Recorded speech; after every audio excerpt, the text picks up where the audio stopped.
nos toca hablar acerca de la fisiología reproductiva. Cuando hablamos de los seres vivos y de las funciones de los seres vivos, a mí me gusta resumir las funciones de los seres vivos solamente en dos, porque si ustedes se dan cuenta, todo se resume en esto. Los seres vivos tienen como principal función sobrevivir. Entonces todos los sistemas fisiológicos van a estar orientados a asegurar la supervivencia. ¿Pero sobrevivir para qué? Sobrevivir para reproducirse, para poder mantener la especie y mantener, sostener la población. Entonces, biológicamente hablando, el éxito reproductivo es sumamente importante para las especies. En el caso del ser humano o en aquellos animales de reproducción sexual, donde los gametos se encuentran en dos individuos diferentes, entonces no solamente necesitamos la formación de los gametos, sino propiciar el encuentro de estos gametos. Necesitamos formar aquellos órganos que permitan que el gameto masculino se encuentre con el gameto femenino, pero además se deben propiciar aquellas interacciones, aquella conducta que permita la interacción para la cópula, para que estos gametos se encuentren. Entonces, para este curso se ha dividido la fisiología reproductiva en dos: la fisiología reproductiva femenina y la fisiología reproductiva masculina. Vamos a empezar con la fisiología reproductiva femenina, aunque probablemente en muchas ocasiones haga mención de lo que ocurre en el varón, en el hombre o en el macho en general. Como les dije, cuando hablamos de reproducción sexual necesitamos tres tipos diferentes de diferenciación. Uno es la diferenciación gonadal. Nosotros vamos a partir de una gónada bipotencial, quiere decir una gónada que puede ser un testículo o puede ser un ovario. Y esto va a depender de la carga genética del individuo. Si es XX, esta gónada bipotencial se formará en ovario, y si es XY se formará en testículo. Esta gónada bipotencial tiene dos grupos de células somáticas y células germinales.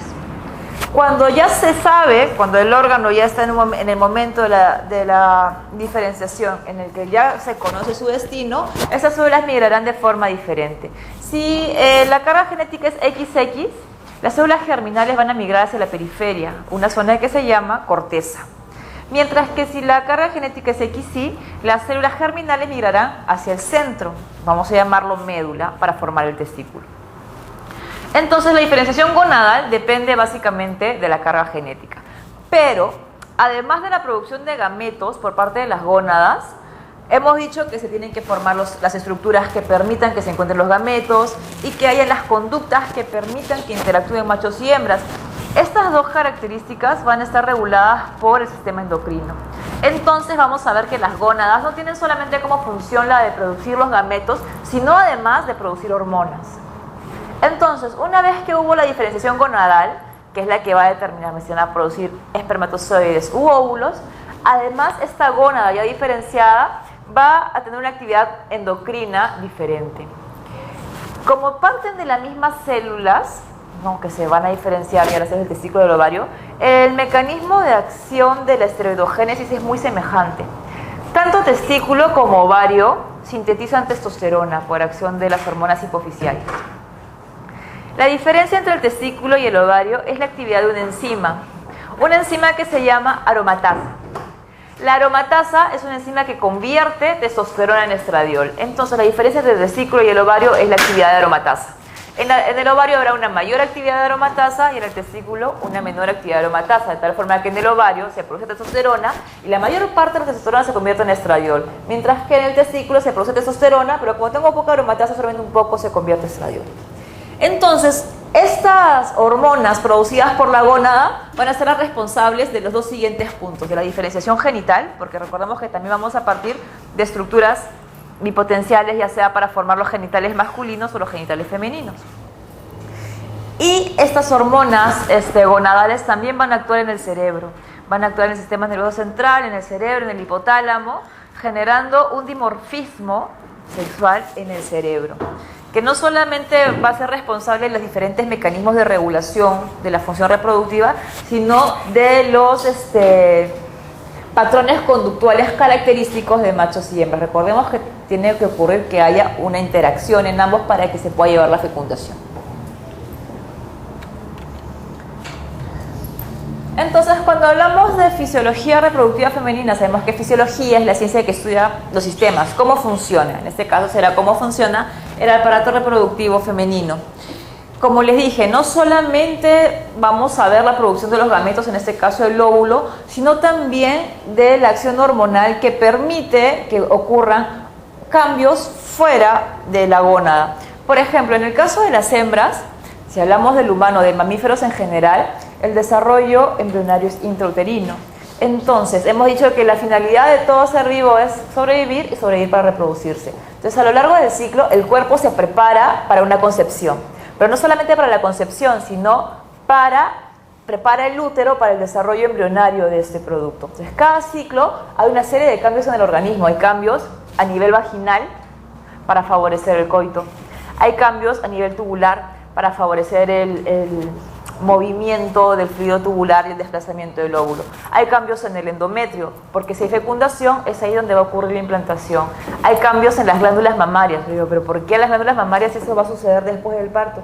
Porque durante la gestación las glándulas mamarias se encargan de almacenar grasa y esa grasa es la que va a producir la leche al final de la gestación. Entonces todos esos cambios ocurren cuando el cuerpo se está preparando solamente para ovular, para que haya una fecundación exitosa y un embarazo exitoso. Entonces, también debe facilitar la nutrición y el desarrollo del feto, así como el parto. Se va preparando todo el organismo esta producción hormonal. Que es importante señalar que la producción hormonal del ovario no es igual todo el tiempo, sino que va variando. La producción hormonal en el ovario varía, y en el caso de las hembras, lo hace de forma cíclica. Todos estos mecanismos de los que estamos hablando son regulados por un eje muy fino que compromete varios órganos: el sistema nervioso central, el hipotálamo, la hipófisis y en este caso en particular los ovarios, que es el mismo eje que se encarga de la fisiología reproductiva masculina: sistema nervioso central, hipotálamo, hipófisis y testículos en el otro caso. La diferenciación de los órganos reproductivos internos van a permitir la formación de gametos, van a permitir la fecundación y el desarrollo del embrión. Acá no está señalado, pero es importante mencionar también la actividad hormonal. Y los órganos reproductivos externos son aquellos que van a facilitar la cópula y el encuentro de los gametos. Cuando hablamos del eje hipotálamo hipófisis gonadal nos referimos a esto. Este eje estimula el ovario, pero a su vez los productos del ovario van a informar a este eje de cuál es la condición del cuerpo. Porque asociado a todo lo que es la fisiología, y en cada capítulo de la fisiología siempre se hace mención de la homeostasis. La homeostasis implica el mantenimiento del equilibrio interno. Mi cuerpo tolera ligeras variaciones en cualquiera de mis secreciones. Entonces, cualquier exceso o cualquier déficit me va a generar una patología. Entonces, bajo esa premisa, siempre que yo tenga un factor que estimula algo, requiero un factor que lo inhiba, y de esta manera mantengo este rango pequeño fisiológicamente óptimo. Entonces, si yo tuviera solamente un factor que estimula, de repente produzco más de lo que gasto y se acumula y me puede hacer daño. Si tuviera solamente un factor que inhibe, lo disminuye y no voy a tener quien me dé el efecto. Entonces, estos sistemas de retroalimentación se encargan justamente de mantener en parte este equilibrio. Yo tengo el hipotálamo que estimula la hipófisis, que estimula el ovario para que produzca gametos y para que produzca hormonas. Pero a su vez estas hormonas informan a la hipófisis e informan al hipotálamo de cómo está su propia concentración. Entonces, si está muy elevada, le dice ya no produzcas más. Eso se llama retroalimentación negativa. Si está muy baja, le dice produce más. También se llama retroalimentación negativa. Y lo mismo ocurre en el testículo. Pero únicamente en el eje reproductivo femenino, en un momento determinado por condiciones fisiológicas, hay una retroalimentación positiva, y lo vamos a ver más adelante, que es necesaria para que haya la ovulación, pero lo vamos a ver luego. ¿Qué componentes son importantes en este eje? Creo que vamos a ver uno por uno. Habíamos empezado con el sistema nervioso central. El sistema nervioso central va a actuar, las neuronas del sistema nervioso central actúan directamente sobre las neuronas hipotalámicas, de tal manera que hay neurotransmisores del sistema nervioso central que pueden estimular o inhibir al hipotálamo para la secreción de la GnRH. ¿Qué es la GnRH? La GnRH es la hormona liberadora de gonadotropinas. El hipotálamo está formado por muchas neuronas, lo vamos a ver ahorita, que producen neurohormonas, porque son producidas por una neurona, pero actúan sobre una glándula, que tienen funciones estimulantes o inhibitorias sobre la hipófisis. Todas las que terminan en RH son hormonas liberadoras de algo. Y ese algo es lo que van a liberar. En este caso particular, que nos interesa para este tema, es la GnRH, que es la hormona liberadora de gonadotropinas. Entonces, esta secreción de gonadotropinas va a estar influenciada no solamente por los mecanismos de retroalimentación, sino va a estar influenciada directamente por el sistema nervioso central. Tenemos la norepinefrina, el GABA y la acetilcolina, que son responsables de estimular la GnRH. Por lo tanto, si les pregunto, ¿no?, ¿qué neurotransmisores estimulan la secreción de GnRH? No, norepinefrina, GABA y acetilcolina. Mientras que la serotonina, la dopamina y los péptidos opioides son responsables de inhibir a esta GnRH. Si seguimos bajando en los niveles, el hipotálamo es un órgano muy importante porque es el órgano responsable de integrar al sistema nervioso con el sistema endocrino. Volvemos al tema de homeostasis, volvemos al tema de supervivencia. Entonces yo, ser vivo, estoy en constante intercambio con mi medio. Mi medio tiende al desorden y yo tiendo al orden. O sea, hay variaciones gigantes en el entorno que podrían afectar mi equilibrio, entonces mi cuerpo desarrolla una serie de estrategias para no verse afectado por esos cambios que pueden haber en el entorno. El que se entera, el que hace que mi cuerpo se entere de lo que está sucediendo es el sistema nervioso central. Mediante mis receptores sensoriales, trae la información del entorno y le dice a mi cerebro: hace frío, hace calor, es de día, es de noche, hay comida, no hay comida, falta agua, es buena época para reproducirse, etc. Toda esa información llega por la vía sensorial al sistema nervioso. Si lo que está sucediendo es algo que me puede afectar, entonces el sistema nervioso rápidamente elabora una respuesta. Pero esta respuesta, si bien es inmediata, es de corta duración, porque el sistema nervioso es responsable de las funciones superiores, el pensamiento, el lenguaje, la memoria, el aprendizaje. Es responsable de controlar toda mi musculatura. Es responsable de controlar el funcionamiento de todos mis órganos. Entonces tiene muchísimas funciones que realizar. Entonces está, ¿no?, sosteniendo una respuesta ante un estímulo determinado X para el que no estaba previsto. Le quita mucha memoria de trabajo, por así decirlo, ¿no? Entonces le quita mucha energía. Entonces el sistema nervioso responde rápidamente, pero mientras tanto le avisa al sistema endocrino lo que sucede. ¿Mediante quién? Mediante el hipotálamo. Entonces el hipotálamo le avisa al sistema endocrino lo que está pasando y el sistema endocrino elabora una respuesta. Si bien esta respuesta es más tardía, es de duración, se sostiene en el tiempo. Entonces si el estímulo se sostiene en el tiempo, la respuesta también. En el hipotálamo tenemos el centro del hambre y de la saciedad, del sueño y la vigilia, de la sed, de la conducta sexual, de las respuestas agresivas, de la respuesta de ataque o huida frente a algún agente estresor. Todo eso en el hipotálamo. Entonces el hipotálamo es un órgano sumamente importante porque regula todas mis funciones. Y esto lo hace estimulado por el sistema nervioso y su función es ejecutada por el sistema endocrino. Entonces el hipotálamo es un órgano muy importante por muchísimas razones. Y en este caso en particular, también integra el sistema nervioso con el sistema endocrino. El hipotálamo es un órgano que está formado por muchísimas neuronas. Neuronas que se acomodan formando núcleos y áreas. Imaginemos un ramillete de neuronas, ¿ya? Imagínenselo así. Ese ramillete de neuronas, ese conjunto de somas, puede ser un núcleo o puede ser un área.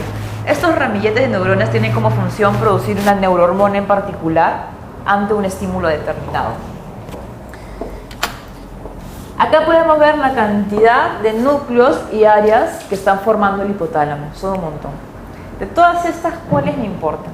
Me van a importar aquellas neuronas que producen y secretan GnRH. ¿Cuáles de todas estas que veo acá son las que producen y secretan GnRH? Las neuronas del núcleo arcuato, del núcleo ventromedial, del núcleo supraquiasmático y del área preóptica medial anterior. Entonces, de todas estas regiones, ¿cuáles debo aprenderme para este tema? Estas cuatro. El núcleo arcuato, el núcleo ventromedial, el núcleo supraquiasmático y el área preóptica medial anterior son neuronas que producen y secretan GnRH. Pero ¿cuál es la diferencia entre las que están en el primer bloque y las que están en el segundo bloque? La diferencia entre ambas es el patrón de secreción. ¿Qué cosa quiere decir esto? La GnRH las neuronas hipotalámicas que producen GnRH. La GnRH no es como que yo tengo un caño abierto y está chorreando todo el día GnRH. No. Es como que tengo un caño mal cerrado y está goteando GnRH. Por pulsos. Una concentración determinada en un intervalo de tiempo determinado. Las neuronas del centro tónico siguen ese patrón de secreción. Un patrón de secreción tónico. Una concentración determinada de GnRH en un intervalo de tiempo determinado.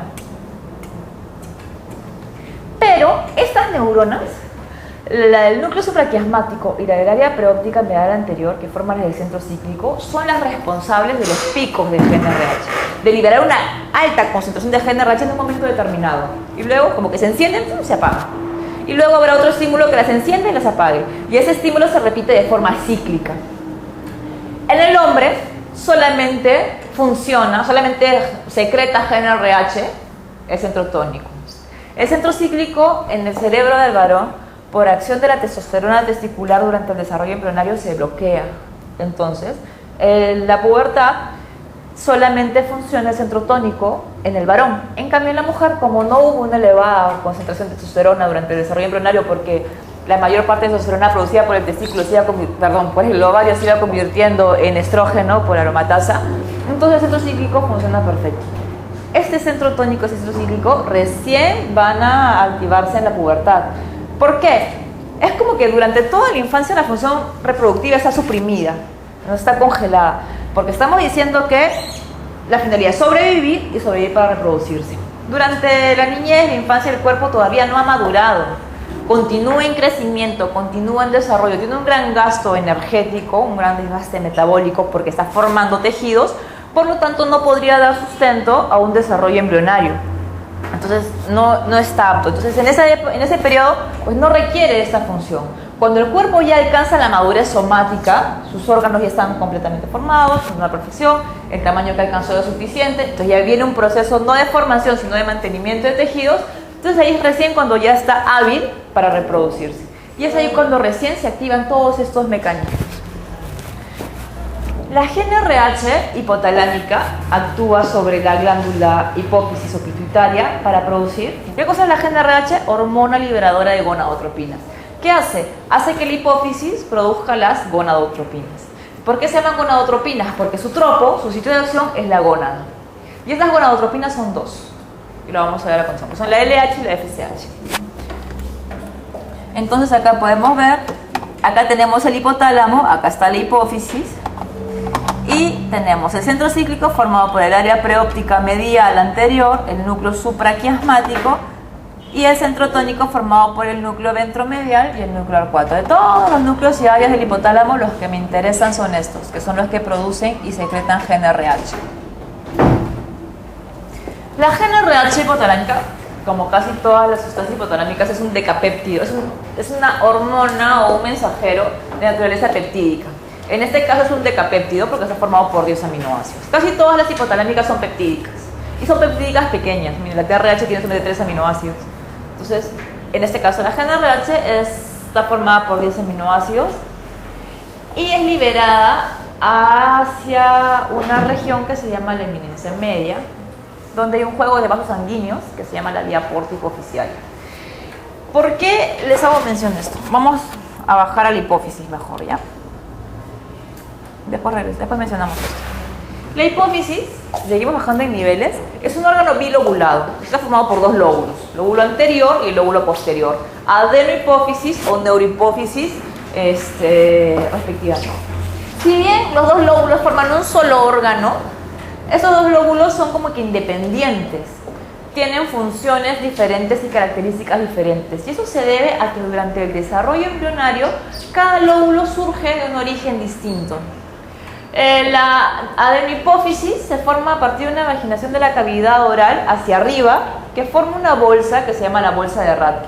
Y esta queda como la hipófisis anterior. Mientras que la neurohipófisis es como una elongación del hipotálamo ventral hacia abajo. Entonces una se forma hacia arriba y la otra se forma hacia abajo. Y al final quedan encapsuladas las dos juntas, reposando sobre un hueso que se llama la silla turca del hueso esfenoides. Entonces, tienen dos orígenes diferentes y podemos ver que la neurohipófisis, como es una proyección de elongación del hipotálamo, siempre estuvo conectado con él. los axones de las neuronas hipotalámicas llegan hasta la neurohipófisis. Pero como la adenohipófisis vino desde abajo y se acopló, nunca tuvo una conexión directa con el hipotálamo, por lo tanto los axones del hipotálamo no llegan a la adenohipófisis. Pero es en la adenohipófisis donde se sintetizan las gonadotropinas. Entonces, hay una, o sea, ¿cómo llega esta GNRH del hipotálamo a la adenohipófisis? En esta región de aquí, ¿tienes un puntero, Daniel? Esta región de aquí se llama la eminencia media. Las neuronas hipotalámicas llegan hasta esta eminencia media, pero a partir de la eminencia media empieza un juego de vasos sanguíneos que se llama la vía porta hipofisiaria. ¿El rojito? No, la eminencia media, te ven acá, estas son las neuronas hipotalámicas. Las neuronas hipotalámicas llegan sin problema sus axones hacia la neurohipófisis, pero a la adenohipófisis no. Entonces llegan a esta vía que se llama la vía porta hipofisiaria. Esta vía porta hipofisiaria irriga a la hipófisis anterior. Entonces las neuronas del hipotálamo, sus axones llegan acá y liberan aquí a sus RHs. En este caso la GNRH, que viaja por acá y llega a las células de la hipófisis para estimular al gonadotropo. Esta GNRH, como habéis dicho, tiene un patrón pulsátil de secreción y también varía a lo largo de la vida del individuo. Está activo durante el desarrollo embrionario, está inactivo durante la niñez y se vuelve a activar durante la pubertad. En el caso del varón, su función es estable durante toda la vida después de la pubertad. En cambio, en el caso de la mujer, varía mucho su patrón de secreción porque responde a la actividad cíclica del ovario. Ahora, se iba bajando. ¿Qué hormonas? ¿Cuáles son las hormonas hipofisiarias que regulan el ciclo ovárico? Hemos hablado del eje, ¿verdad? Del eje hipotálamo, hipófiso, ovárico, donde la GNRH estimulaba en la hipófisis la liberación de las gonadotropinas, que eran LH y FSH. Pero además hay otra hormona hipofisiaria que tiene un rol importante sobre la fisiología reproductiva, tanto en machos como en hembras. Esta es la prolactina. La prolactina es una hormona hipofisiaria. Hemos dicho que el hipotálamo, todas las RH eran hormonas liberadoras de algo en la hipófisis. En el caso de la prolactina no hay una PRLRH, no hay una hormona liberadora de prolactina, porque hay diversos factores liberadores de prolactina. Por ejemplo, la PRH es uno de ellos, el péptido vasointestinal es otro de ellos. Hay diferentes agentes que estimulan a la prolactina. La prolactina también es una hormona peptídica, esa ya es mucho más grande, tiene 198 aminoácidos. Y esta prolactina es liberada a la sangre. Sabemos que la prolactina, su principal función, porque su nombre lo dice, es la de producción de leche. Por lo general las hormonas tienen el nombre de la primera función que se descubre en ellas. Entonces en el caso de la prolactina, lo primero que se descubrió en este péptido era que favorecía la síntesis de leche. Pero la prolactina tiene otras funciones independientes de la producción de leche. La prolactina, tanto en testículo como en el ovario, potencia la acción del LH. Y la prolactina lo que hace es favorecer la síntesis de testosterona. De tal manera que conforme aumenta prolactina, aumenta testosterona. Pero recordemos que tengo un rango fisiológicamente óptimo, que cualquier exceso o déficit de algo me va a generar una patología. La prolactina estimula, o favorece la síntesis de testosterona dentro de sus rangos fisiológicamente óptimos, que son de 6 a 25 nanogramos por mililitro. Entonces, de 6 a 25, conforme sube la prolactina, aumenta la testosterona. Este mecanismo se llama upregulation. Aumenta prolactina, aumenta testosterona. Pero si yo aumento la prolactina por encima de los 25 nanogramos por mililitro, yo pensaría que si aumento esto, voy a aumentar más testosterona. Pero acá ya estoy yéndome a una hiperprolactinemia. Entonces, cuando yo aumento la prolactina, la testosterona cae. Entonces, a partir de 25 nanogramos por mililitros, la prolactina ya no va a ser upregulation, sino downregulation. Entonces, si yo elevo prolactina por encima de los 25, voy a ir bajando testosterona. Por eso es que en los casos de hiperprolactinemia, sujetos varones con hiperprolactinemia, por lo general hay hiperprolactinemia cuando hay, ¿cómo se llama? tiene un nombre. Los tumores en el lactotropo, yo no me acuerdo cómo se llama, pero cuando hay algún tumor o un crecimiento exacerbado del lactotropo en la hipófisis, hay hiperprolactinemia, y esa hiperprolactinemia está asociada a ginecomastia, a secreción de leche no asociada a la lactancia, y a infertilidad, disfunción eréctil, pérdida de líbido y disminución de la espermatogénesis. ¿Por qué? Porque como está muy elevada, baja la testosterona, y al bajar la testosterona va a inhibir todas las funciones que dependen de la testosterona. Entonces ya sabemos que la prolactina no solamente es responsable de la producción de leche, sino que además contribuye en la función reproductiva a nivel gonadal, ¿no? Estimulando la esteroidogénesis. Bueno, eso es lo que acabamos de mencionar. Ahora, algo importante de mencionar en la fisiología reproductiva femenina con respecto a la prolactina. Una característica de la lactancia es la hiperprolactinemia fisiológica que se sostiene, ¿verdad? Porque se produce leche porque la prolactina se mantiene elevada. La prolactina se autorregula en condiciones normales, vamos a decir no lactancia, porque hay otra neurohormona hipotalámica que se llama la dopamina. La dopamina inhibe a la prolactina.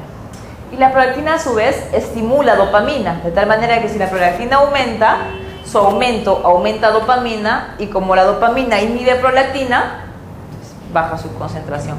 Eso para evitar la hiperprolactinemia.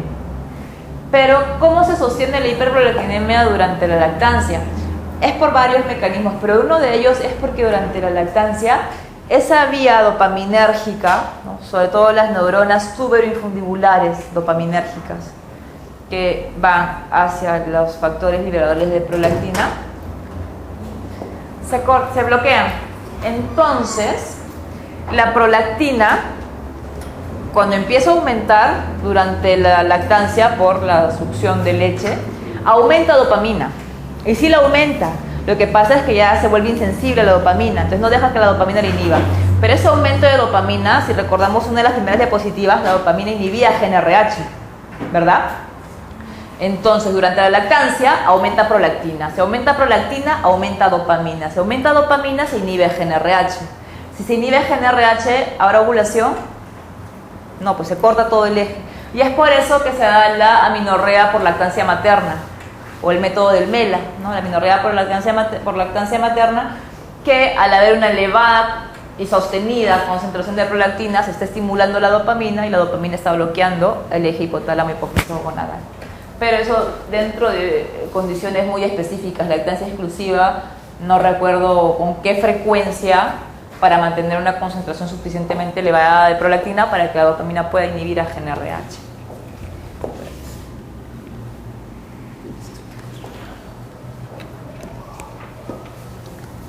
Eso es lo que les mencionaba. La prolactina se regula, si bien hay factores liberadores de prolactina y hay factores inhibitorios de prolactina, también la prolactina estimula la dopamina, que es uno de los que le inhibe, ¿no? Y de esa manera se regula.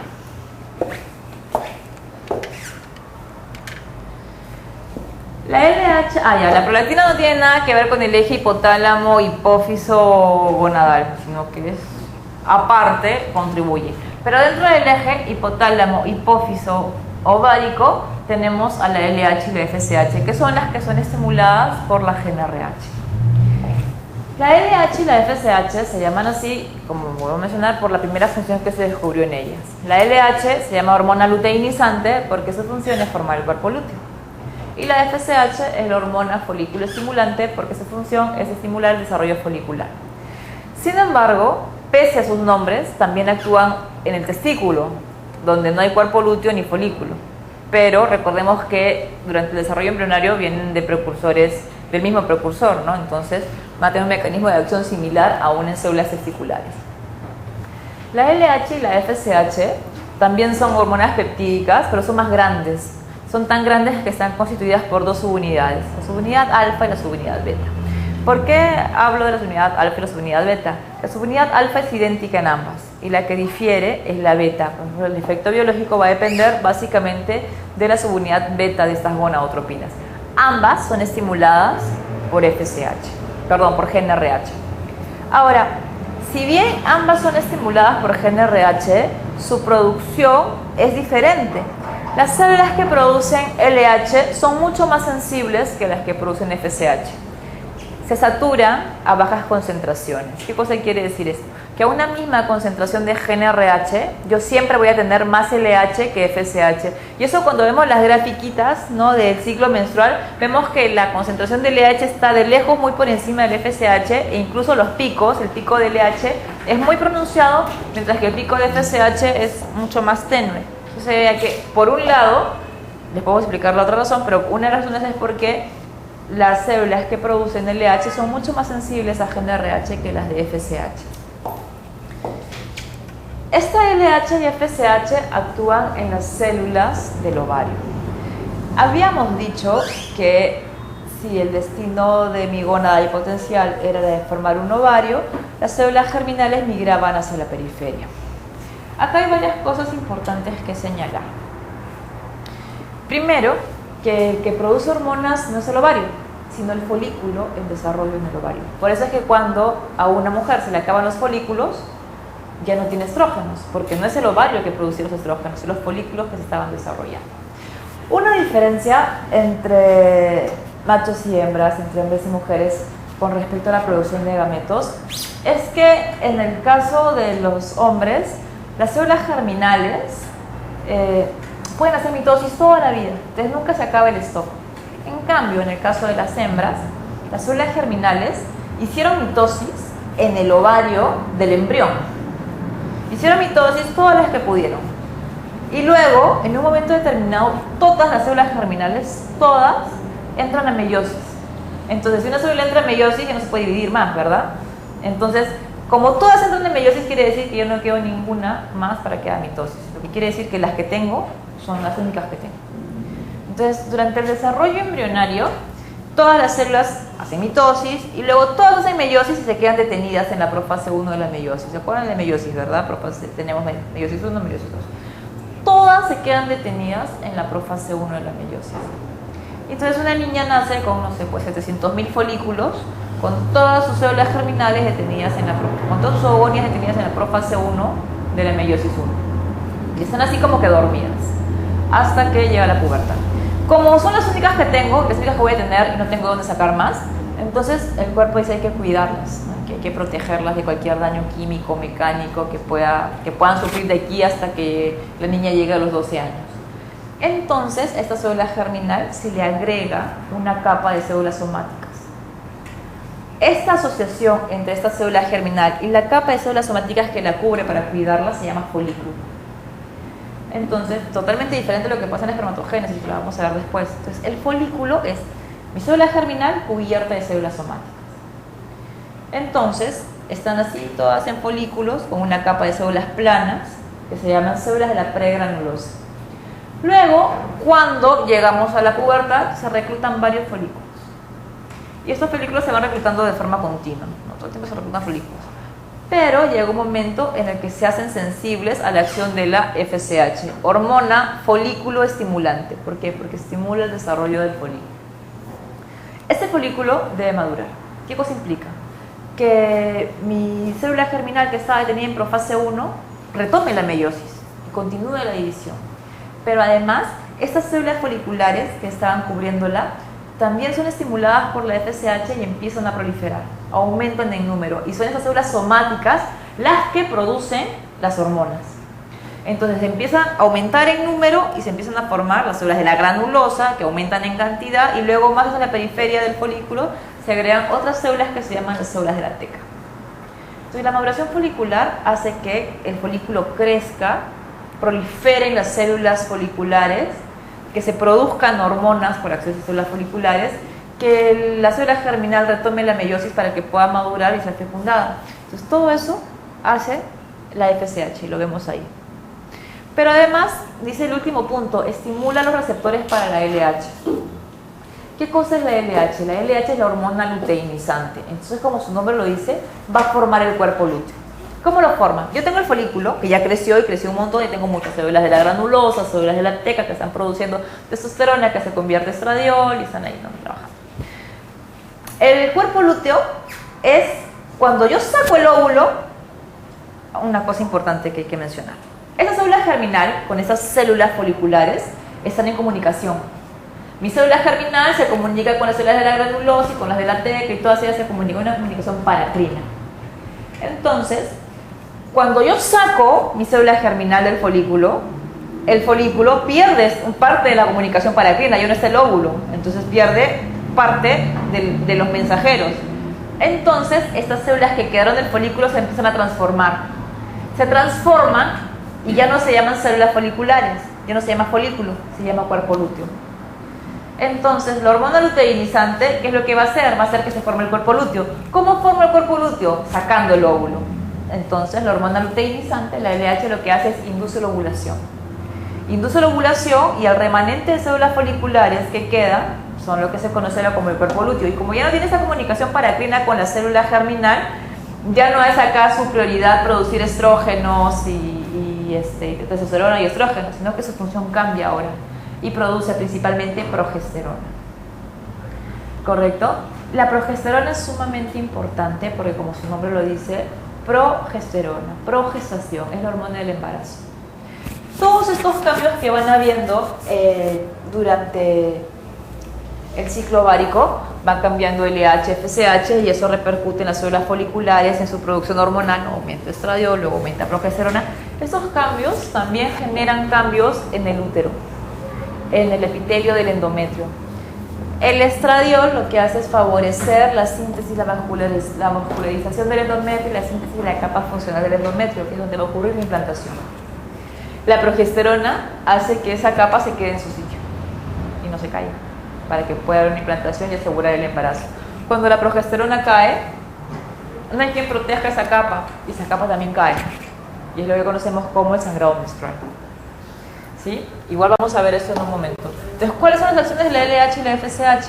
La FSH favorece el crecimiento, el desarrollo del folículo, la proliferación. Y eso implica pues proliferación de las células somáticas, retoma de la meiosis, y estas células somáticas que proliferan aumentan su producción hormonal y además aumentan los receptores de LH porque el siguiente paso es que se forma el cuerpo lúteo. Luego la LH, ¿qué hace? Rompe el folículo, saca el óvulo en la ovulación y se convierte en el cuerpo lúteo. Y al haber perdido el óvulo, estas células cambian su función porque ya no hay quien les diga que tiene que producir estradiol, sino ahora lo que hacen es producir progesterona. ¿Hasta aquí tienen alguna pregunta? ¿Estoy yendo muy rápido? ¿No? Sé que es bastante. Ahora, ¿cómo se regula la LH y la FSH? Ambas son estimuladas por GnRH, ¿verdad? Pero habíamos hablado inicialmente de los mecanismos de retroalimentación. Esta LH y FSH, como hemos visto en la diapositiva anterior, acá no vemos el patrón de secreción tónico. Nunca se dibuja, pero está. Siempre están las basales de GnRH, LH, nunca se dibuja, pero están. Pero vemos estos picos que se dan cíclicamente. Habíamos mencionado que teníamos dos centros que regulaban la GnRH, el centro tónico y el centro cíclico. Durante toda la fase folicular y la fase luteal, está el centro tónico funcionando. Antes de que inicie la fase folicular, se activa el centro cíclico y produce un pico de GnRH que estimula al pico de FSH. También se eleva la LH, pero acordémonos que ahí todavía no hay células para que actúen mucho con LH. Tengo solamente la pregranulosa, que tiene muchos receptores para FSH. También se eleva, pero lo que me marca esto es el pico del FSH. Pero claro, aumento GnRH y aumento también LH y FSH. Y la LH lo aumento más. Pero lo que me importa aquí es el pico de FSH, porque como solo tengo mi célula pregranulosa, tengo muchos receptores, más para FSH y muy pocos para LH. Después van aumentando los receptores para LH. Luego, otra vez se activa el centro cíclico antes de la ovulación. Y acá es para que actúe el pico de la LH. También se eleva FSH, pero acá, acuérdense que hemos aumentado el número de receptores para LH. Entonces es más importante este efecto. ¿Qué cosa eleva, qué cosa enciende este centro cíclico aquí y aquí? Vamos primero por el de la LH. El estradiol, no sé si lo tengo por aquí.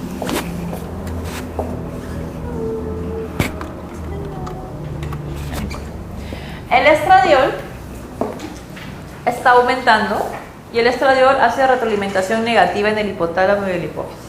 El estradiol disminuye, pero únicamente antes de la ovulación.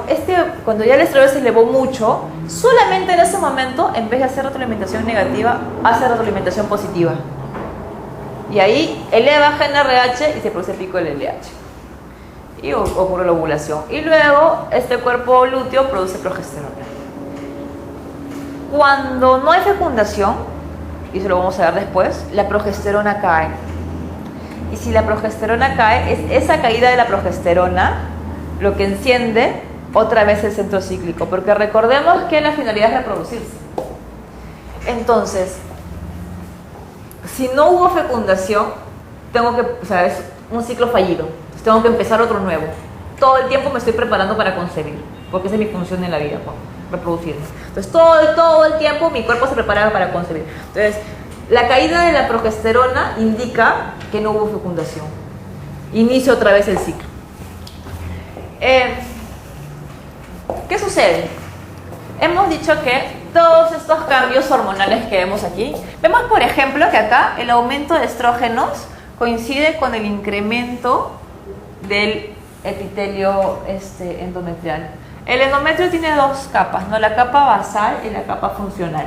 Y la capa basal es la que va a dar origen a la capa funcional.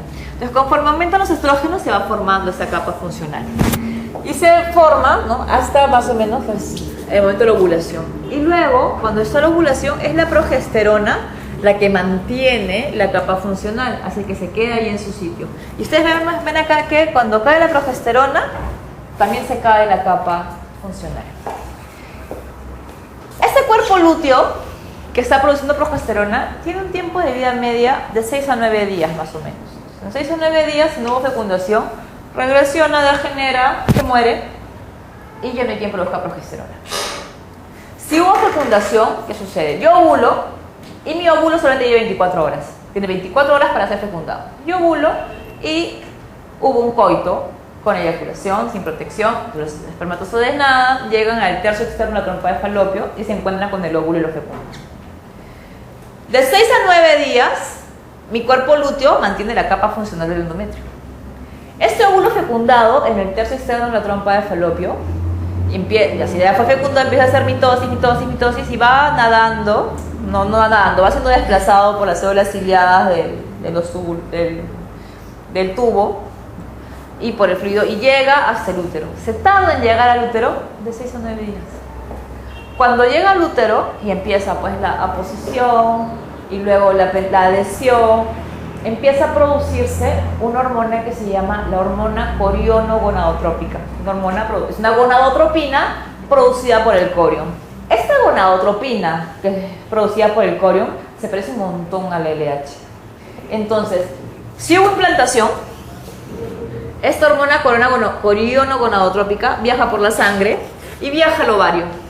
Y llega al ovario y actúa en las células del cuerpo lúteo. Y hacen que el cuerpo lúteo no se muera, sino que se mantenga. Entonces, si el cuerpo lúteo se mantiene, la progesterona se mantiene. Y si la progesterona se mantiene, no hay menstruación, se sostiene el embarazo. Aproximadamente 3 meses, cuando ya es la placenta y el embrión los que se encargan de producir su propia progesterona, entonces ya no importa el cuerpo lúteo. Entonces, pero si no hubo fecundación, de 6 a 9 días, nadie se implantó en el útero, no hay corión, no hay hormona coriono-gonadotrópica, no hay quien me mantenga ese cuerpo lúteo, la progesterona cae. Esa caída de la progesterona que me produce la menstruación, que es lo que yo puedo observar, me está activando nuevamente el centro cíclico. ¿Para qué? Para que se produzca el pico de la FSH. Entonces el pico de la FSH se produce por la caída de la progesterona, mientras que el pico de la LH se produce por una retroalimentación positiva que solamente ocurre aquí, por el estradiol. ¿Correcto? Todo ese tiempo se hizo retroalimentación negativa y estaba el centro tónico, LH, FSH. Aquí hace retroalimentación positiva y enciende el centro cíclico y hay pico de GnRH, pico de LH y esto induce la ovulación. ¿Hasta aquí alguna pregunta?